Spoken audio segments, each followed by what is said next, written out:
Bismillah. Ya Malikul Mulk deb duolaringizda Allohdan so'rang, aka. Allohga oson. Siz u bizga ahli oilamiz bilan ota-onamizni duosini olgan holatda shunaqa xonalari keng va ko'p va yorug' bo'lgan xonadonda yashash nasib qilsin. Hovliga e'tibor bering, qanaqa keng ho'l joylashgan bo'lyapti, romlari hovliga qaragan, remontlariga ham yaxshi sifatli narsalar ishlatilganligini ko'rib turibsiz. Ko'zingizni charchatib qo'ymaydi. Binoyimizga asosiy eshikdan kirishimiz bilan o'ng tarafimizda oshxonasiga e'tibor bering. Inshaalloh shu xonadonda kelayimda issiq ovqatlarni olib chiqib, qo'lda siz bilan ahlolingiz bilan duolarni qilib shu xonadonda yashash nasib qilsin. 290 kvadrat metrga joylashgan ushbu xonadonimiz 2 sotixli yer maydoniga joylashgan bo'lyapti. Mehmonxonasiga e'tibor berasiz. Kenggina, shinamgina mehmonlaringiz kelsa, inshaalloh sizni haqqingizga, ahli oilangiz haqqiga shu xonadonda yaxshi kunlar va yaxshi to'ylarni so'rab, Allohdan niyat qilib duolarni eslashadi.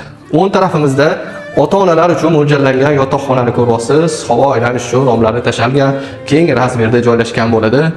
Birinchi qavat uchun yuvinish xonasini ko'rishingiz mumkin. Kenggina, hamma kommunikatsiyalari bor, gaz, svet, suvdan muammo yo'q joylar. Ikkinchi qavatda siz bilan ko'rishdan oldin Ka'bani qarang, surati tushirilgan. Inshaalloh siz u bizga Allohning baytida bo'lish nasib ro'za aylasin. Siz bilan ikkinchi qavatda ko'rishda davom etamiz. Vaqtingizga rozi bo'lasiz, inshaalloh aka. Ko'rgan vaqtingizga achinmaysiz.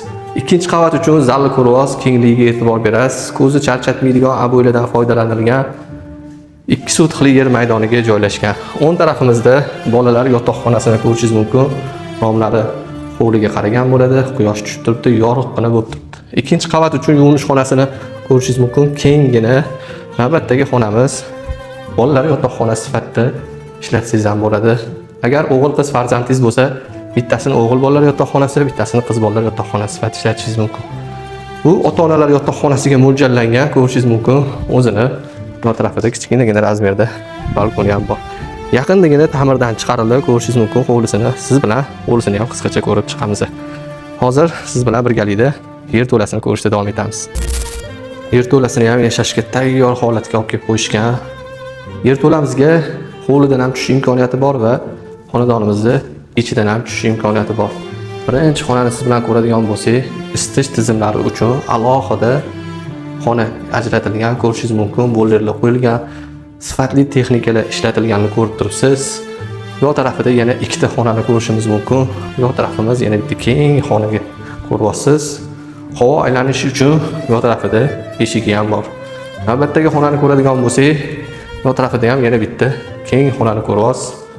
Siz bilan hovlisini ko'rishda davom etamiz.